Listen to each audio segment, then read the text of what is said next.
ரிஷபராசிக்காரர்களே, இந்த வீடியோ உங்களுக்கே தற்செயலா வந்ததுன்னு நினைக்காதீங்க. இப்போ நீங்க இந்த ரிஷபராசி பலன் பார்க்குறீங்கன்னா அதுக்கு பின்னால ஒரு காரணம் இருக்குங்க. சமீப காலமா மனசுல ஏதோ ஒரு குழப்பம் அல்லது எப்ப நல்ல மாற்றம் வரும்னு ஒரு கேள்வி இருந்தா அந்த கேள்விக்கான பதிலை தேடிதான் இப்போ நீங்க இங்க வந்திருக்கீங்க. வணக்கமுங்க.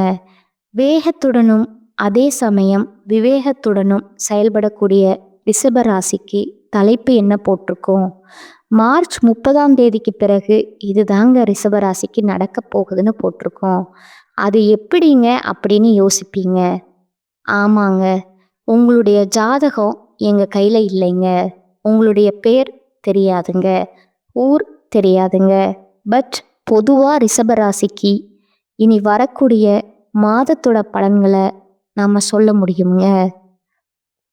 உங்கள் ஜாதகத்தில் எந்தெந்த கிரகங்கள் எங்கெங்கே அமர்ந்திருக்காங்க, உங்களுக்கு கிரகங்கள் மாற்றத்தை பொறுத்தும் அந்த கிரகங்களுடைய குணாதிசயங்களை பொறுத்தும் அந்த கிரகங்கள் கூட எந்த கிரகங்கள் சேர்றாங்க, அதனால் எந்த மாதிரியான பலன் அப்படிங்கிறதையும் பார்த்து பலன் சொல்ல முடியுங்க.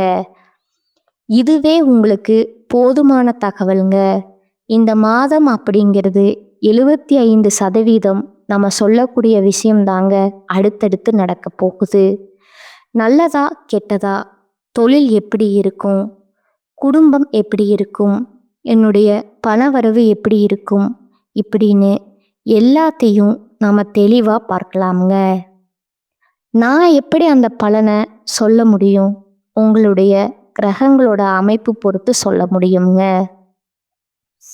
ரிஷபராசியை பொறுத்த வரைக்கும் கார்த்திகை நட்சத்திரம் 2ஆம் பாதம், 3ஆம் பாதம், 4ஆம் பாதம் மற்றும் ரோஹிணி நட்சத்திரம் மிருகசீரத்தில் 1ஆம் பாதம், 2ஆம் பாதம் ஆக மொத்தம் 6 நட்சத்திரங்களுடைய ஆட்சி தாங்க பொதுவாக ரிஷபராசின்னு நம்ம சொல்லுவோம்.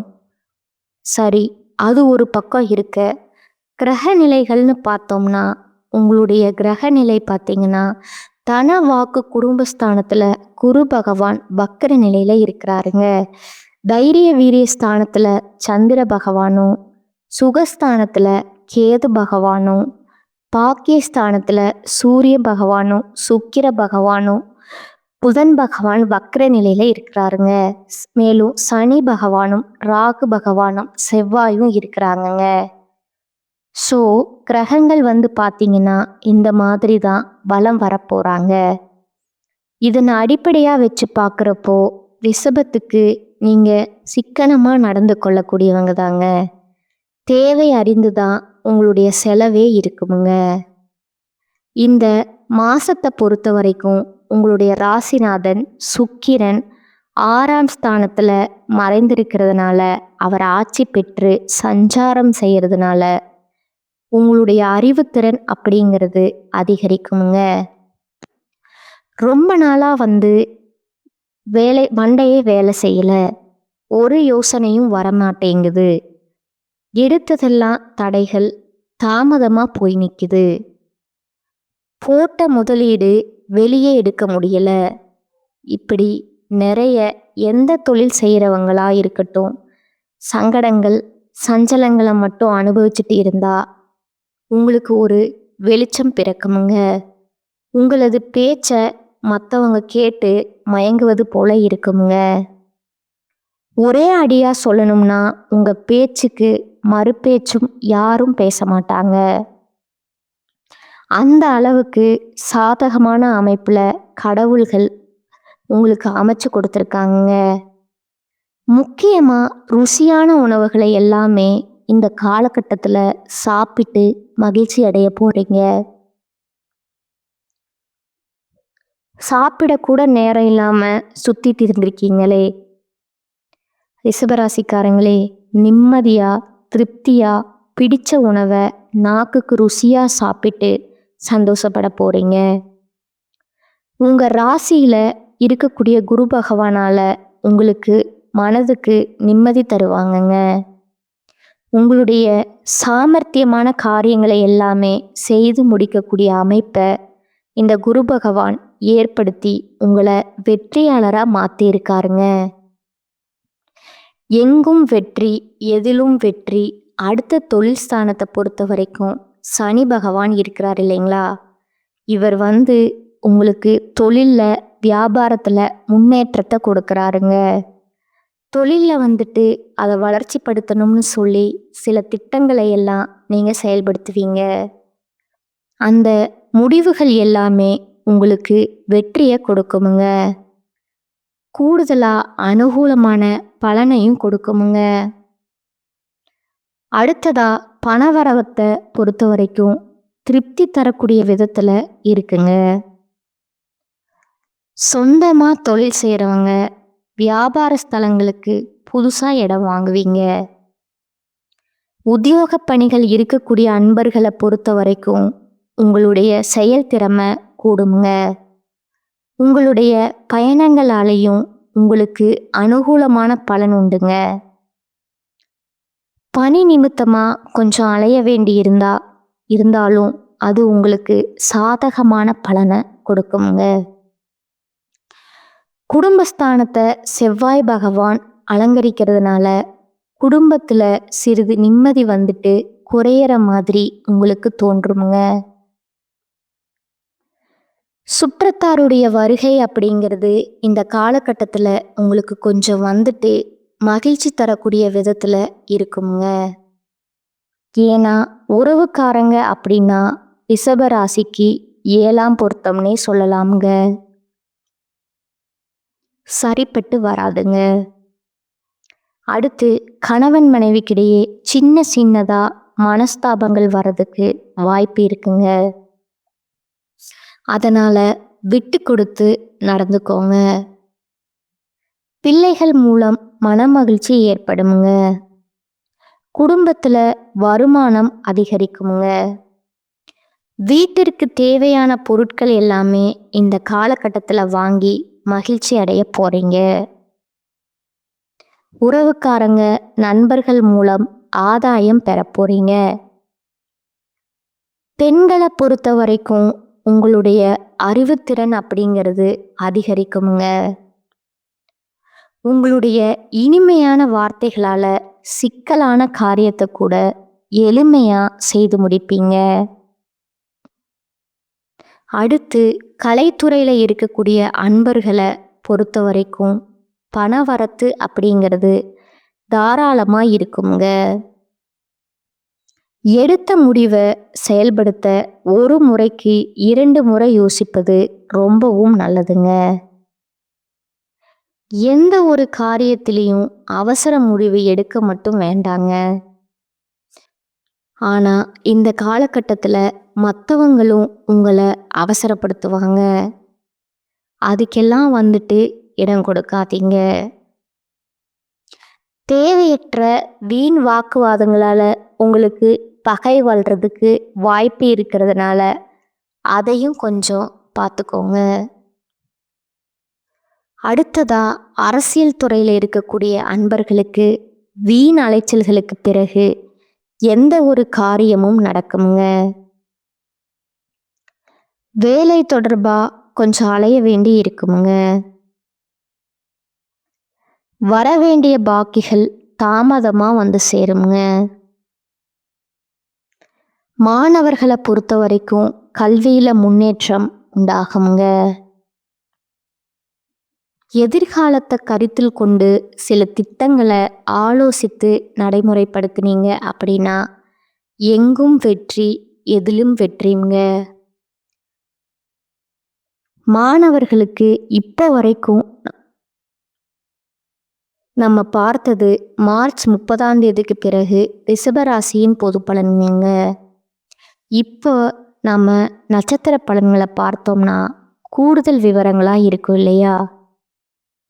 அந்த வகையில் கார்த்திகை நட்சத்திரம் 2ஆம் பாதம், 3ஆம் பாதம், 4ஆம் பாதத்தில் இருக்கக்கூடியவங்களுக்கு, உத்தியோகத்தில் இருக்கக்கூடிய அன்பர்களுக்கு வீண் அலைச்சல்கள் ஏற்பட்டாலும் ஒரு முடிவு எடுக்கிறதில்ல. நீங்கள் எதிர்பார்த்தபடியே காரியம் நடக்குங்க. ஒரு செயல்பாடு நீங்கள் என்ன நினைக்கிறீங்க, இந்த வேலையை செஞ்சு முடிக்கணும்ப்பா அப்படின்னு நினைக்கிறீங்க இல்லையா? நீங்க நினைச்ச மாதிரியே எவ்வளவு தடைகள், தாமதங்கள் வந்தாலும் உங்களுக்கு நினைச்ச மாதிரியான ரிசல்ட் கிடைக்குங்க. சக ஊழியர்கள் உங்களுக்கு ஆதரவா இருப்பாங்க. உத்தியோக பணிகள்ல இருக்கக்கூடிய அன்பர்களுக்கு குடும்பத்தை பொறுத்த வரைக்கும் கணவன் மனைவி 2 பேருமே மனசு விட்டு பேசுனீங்க அப்படின்னா ரொம்பவே நல்லதுங்க. குடும்ப விஷயங்களை அடுத்தவங்க கிட்ட ஆலோசனை கேட்டீங்க அப்படின்னா இது உங்களுக்கு நல்லது கிடையாதுங்க. முடிஞ்ச அளவுக்கு குடும்ப விஷயத்த உங்களுக்குள்ளேயே வச்சு கணவன் மனைவி மட்டுமே மற்றும் குடும்பத்தார்கிட்ட மட்டுமே பேசி ஆலோசிப்பது நன்மையை கொடுக்குமுங்க. குழந்தைகள் முன்னேற்றத்துல அக்கறை காட்டுவீங்க. அதே மாதிரி சொந்தக்காரங்க கிட்ட பேசுறப்பவும் சரி, ஃப்ரெண்ட்ஸ் கிட்ட பேசுறப்பவும் சரி, கவனமா பேசி பழகுவது நல்லதுங்க.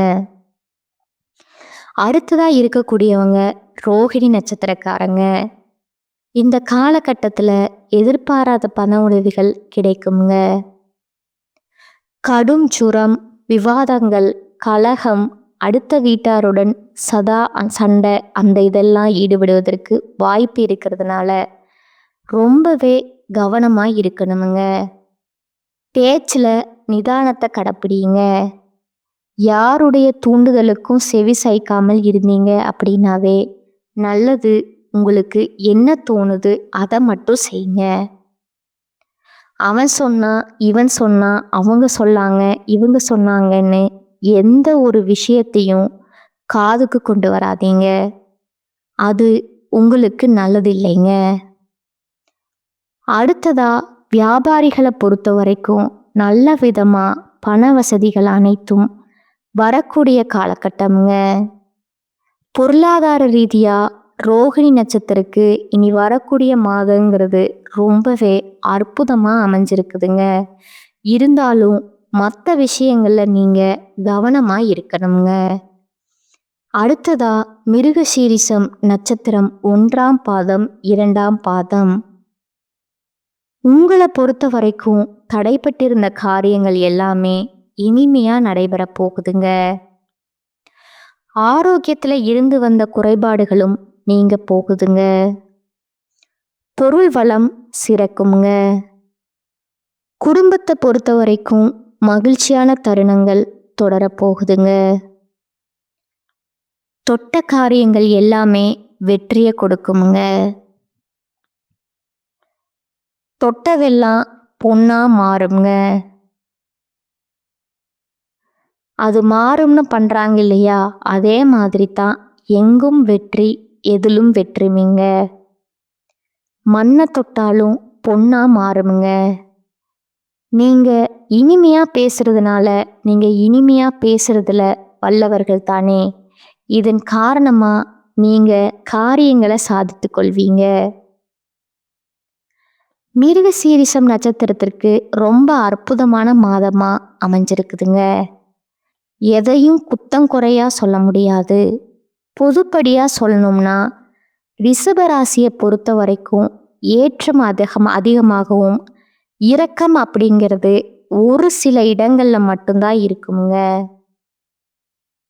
இனி வரக்கூடிய மாதத்தில் பலன்களை சொல்லலாமுங்களா?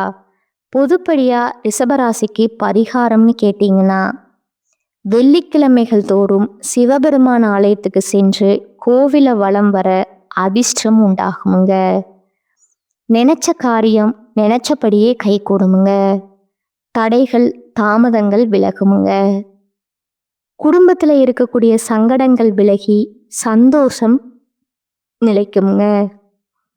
அதிர்ஷ்டமான கிழமைகள்னு பார்த்தோம்னா வளர்பிறையில ஞாயிறு, திங்கள், வியாழன்.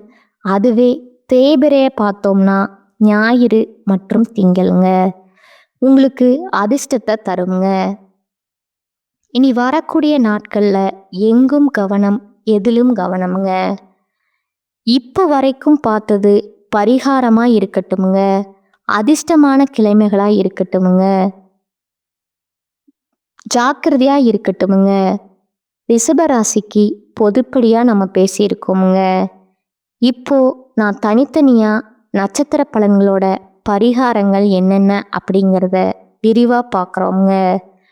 இந்த தகவல் கூடுதல் விவரங்கள் இருக்கு இல்லையா, அந்த வகையில் கார்த்திகை நட்சத்திரம் 2ஆம் பாதம், 3ஆம் பாதம், 4ஆம் பாதம் உங்களுக்கான பரிகாரம் பார்த்தீங்கன்னா, மகாலட்சுமி தாயாரை வெள்ளிக்கிழமைகளை வழிபாடு செய்ய நன்மைகள் அதிகரிக்குமுங்க, சங்கடங்கள் நீங்குமுங்க. 2ஆவதா ரோகிணி நட்சத்திரத்தை பொறுத்த வரைக்கும் தெளிவான சிந்தனையோடு வரக்கூடிய உங்களுக்கு பரிகாரம் அப்படின்னு கேட்டிங்கன்னா, குலதெய்வத்தை வழிபாடு செய்ய உங்களுடைய முயற்சிகள் எல்லாமே வெற்றியாக மாறுமுங்க. அடுத்ததா மிருகசீரிட நட்சத்திரம் 1ஆம் பாதம், 2ஆம் பாதம்ங்க. உங்களை பொறுத்த வரைக்கும் உங்களுக்கு பரிகாரம்னு பார்த்தோம்னா, திருச்செந்தூர் முருகனை வழிபாடு செய்ய வாழ்க்கையில் வளம் உண்டாகுமுங்க. இவ்வளவுதாங்க. ரிஷபராசியை பொறுத்த வரைக்கும் எந்த விதத்துலேயும் இந்த மாதம் அப்படிங்கிறது பாதகமான பலனை எதுவுமே கொடுக்கலைங்க. எல்லா விதத்திலையும் சாதகமான பலன்கள் மட்டும்தான் அமைஞ்சிருக்குங்க. ஒரு சில விஷயங்களை சரி செய்யறதுக்கு தான் நம்ம பரிகாரம் சொல்லியிருக்கோமுங்க. அந்த தெய்வங்களை நீங்கள் வழிபாடு செஞ்சாவே அனுதினமும் உங்களுக்கு சாதகமான அமைப்பில் முடியுங்க. வீட்டை விட்டு வெளியே போகிறப்போ உங்களுக்கு சொல்லக்கூடிய தெய்வத்துடைய நாமத்தை 3 முறை சொல்லி முடிச்சுட்டு வெளியில் கிளம்பி போங்க. எல்லாமே நீங்கள் நினச்ச மாதிரியே கைக்கூடி வருமுங்க.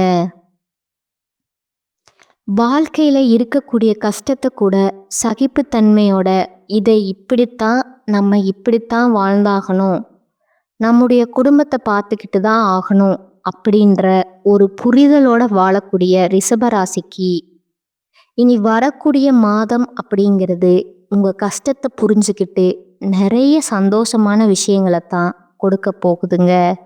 பயன்படுத்திக்கோங்க. எல்லா விதங்களையும் உங்களுக்கு நன்மைகள் உண்டாகட்டும்னு சொல்லி நானும் கடவுள்கிட்ட மனசார பிரார்த்தனை செஞ்சுக்கிறேங்க. இன்னைக்கு மட்டும் இல்லை, இனி வரக்கூடிய எல்லா நாட்களுமே ரிஷபராசிக்கு சந்தோஷத்தை தரக்கூடிய நாட்களாக அமையட்டுங்க. வாழ்க வளமோடு. நம்முடைய வீடியோ பதிவு உங்களுக்கு பிடிச்சிருந்ததுன்னா வீடியோவுக்கு லைக் பண்ணுங்க. அப்படியே நம்ம சேனலை சப்ஸ்கிரைப் பண்ணிக்கோங்க. மேலும் உங்களுக்கு தெரிஞ்ச ஃப்ரெண்ட்ஸ் அண்ட் ஃபேமிலிக்கு ஷேர் பண்ணுங்க. ஆன்மீக சந்தேகங்கள் எதுவாக இருந்தாலும் கமெண்ட் பாக்ஸில் கேளுங்க, உடனடியாக பதில் தெரிவிக்கப்படுங்க. நம்ம சொல்லக்கூடிய அனைத்து விஷயங்களும் பொது பலன்களுங்க. தனிப்பட்ட ஜனன ஜாதகத்தை பொறுத்து உங்களுக்கு சிறிதளவு மாறுபட்ட கருத்து உருவாகலாமுங்க. 75% நம்ம சொல்லக்கூடிய விஷயங்கள் தான் பலித்தமாகுங்க. மீதி இருக்கக்கூடிய 25% உங்களுடைய பிறப்பு ஜாதகத்தை பொறுத்து மாறுபடுங்க. ஆனால் நம்ம சொல்லக்கூடிய இந்த விஷயங்களே போதுமானது, அவ்வளவுதாங்க. இதை மட்டும் கரெக்டாக கொஞ்சம் ஃபாலோ பண்ணிக்கோங்க. 4 பேருக்கு நல்லது நினைக்கக்கூடிய ரிஷபராசிக்கு இனி எல்லாமே நல்லதாகவே நடக்கட்டுங்க. வாழ்க வளமோடு நலமோடு, வாழ்க பல்லாண்டு. நன்றி, வணக்கம்.